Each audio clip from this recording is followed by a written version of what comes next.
memberi makan atau memungkinkan supaya makanan tersedia bagi orang-orang tertentu, itu di Alkitab selalu dilihat sebagai sebuah pelayanan yang spesial. Kita ambil contoh Abraham. Abraham pernah didatangi 3 orang. Satunya itu Tuhan sendiri yang menampakkan diri dalam rupa manusia, yang istilahnya adalah teofani. Lalu 2-nya malaikat. Begitu 3 orang muncul, Abraham tidak tahu siapa mereka. Tapi lihat bagaimana Abraham bersikap terhadap mereka. Kejadian 18. Kemudian Tuhan menampakkan diri kepada Abraham dekat pohon terbanting di Mamre. Sedang ia duduk di pintu kemahnya waktu hari panas terik. Ketika dia mengangkat mukanya, dia melihat 3 orang berdiri depan. Sesudah dilihatnya mereka, dia berlari dari pintu kemahnya, menyongsong mereka, lalu sujud dia sampai ke tanah. Serta berkata, Tuanku, jika aku mendapat kasih Tuanku, jangan kiranya lampaui hambamu ini.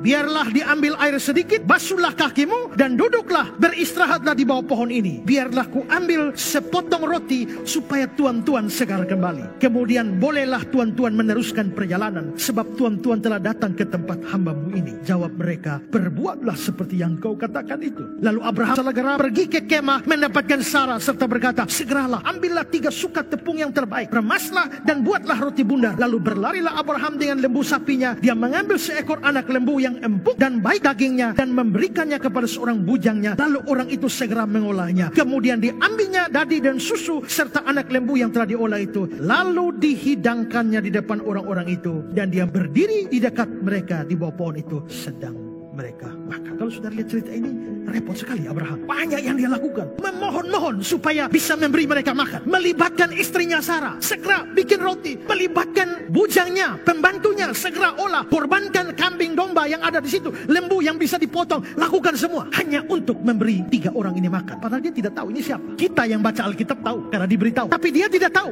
Pengalaman Abraham ini yang tidak kenal orang itu tapi kasih makan, itu disinggung oleh penulis surat Ibrani. Penulis surat Ibrani bilang begini dalam Ibrani 13 ayat 2. Jangan kamu lupa memberi tumpangan kepada orang, sebab dengan berbuat demikian beberapa orang dengan tidak diketahuinya telah menjamu malaikat-malaikat. Siapa maksudnya? Abraham, Sarah. Mereka sudah terlibat menjamu malaikat-malaikat, tapi mereka tidak ketahui. Makanya penulis Ibrani bilang, jangan lupa memberi tumpangan. Memberi tumpangan ini berarti pelayanan. Sambil memberi makan, itu juga sebuah pelayanan. Berarti Abraham telah melayani melalui memberi makan. Lagi-lagi, memberi makan itu dianggap sesuatu yang penting.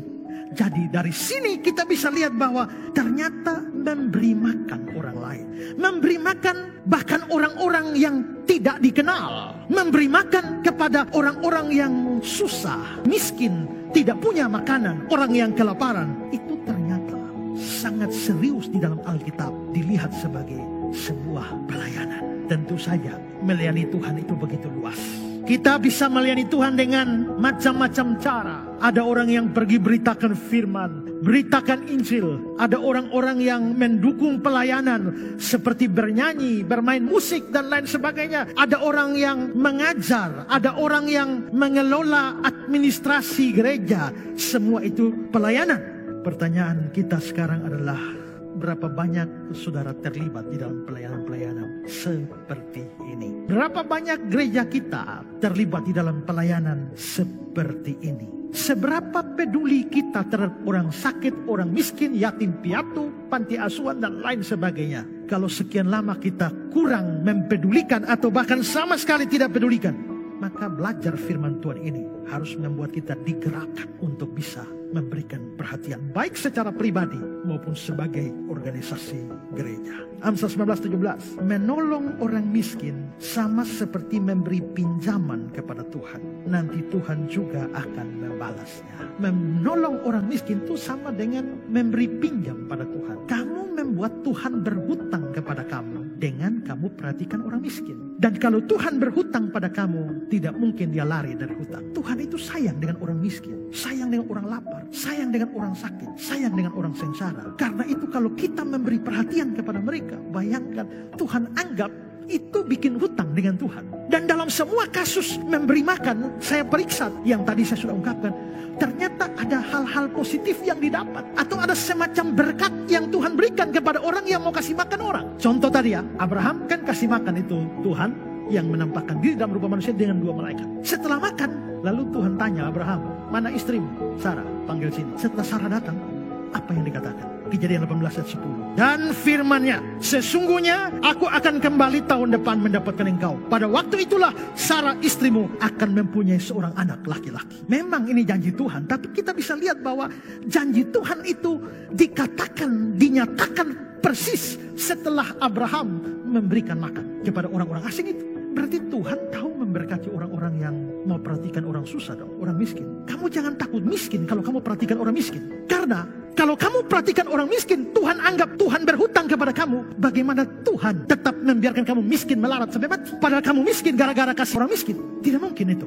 Janda kaya di Sunem sering mengundang Elisa dan kasih makan. Apa yang terjadi dengan dia setelah itu? 2 Raja-Raja 4. Berkatalah Elisa, pada waktu seperti ini juga tahun depan, engkau ini akan menggendong seorang anak laki-laki. Lalu ayat 17, mengandunglah perempuan itu, lalu melahirkan seorang anak laki-laki. Pada waktu seperti itu juga, pada tahun berikut, seperti yang dikatakan Elisa padanya. Luar biasa ya, efek dari memberi makan. Tuhan Yesus menyuruh murid-muridnya, kamu harus memberi ribuan orang ini makan. Akhirnya juga dengan pertolongan Tuhan dan mujizat Tuhan, 5 roti dan 2 ikan cukup untuk ribuan orang. Tapi murid-murid itu kan diberi tugas, kamu harus beri mereka makan. Setelah mereka beri makan, apa yang terjadi? Sisa 12 bakul. Murid Yesus ada berapa? Ada 12. Kenapa sisa 12? Nanti 1 orang 1 bakul. Jadi ya, ketika kita melayani orang, kita bawa bakul kita dan beri untuk orang lain. Jangan khawatir, Tuhan siap bakul lain untuk kamu. Jadi kenapa kamu harus takut kalau bakulmu kosong gara-gara kamu beri pada orang? Maka marilah kita mau melayani Tuhan. Tak usah pikir muluk-muluk saya akan KKR di mana-mana. Tak usah. Orang miskin selalu ada padamu. Orang susah sengsara selalu ada padamu. Di tetanggamu juga ada orang susah banyak. Kalau kamu mau melayani Tuhan, lakukan itu. Kalau Tuhan memberikan kamu makan minum yang cukup, Dia bermaksud untuk membuat kamu memberkati orang lain. Tuhan memberkati kita.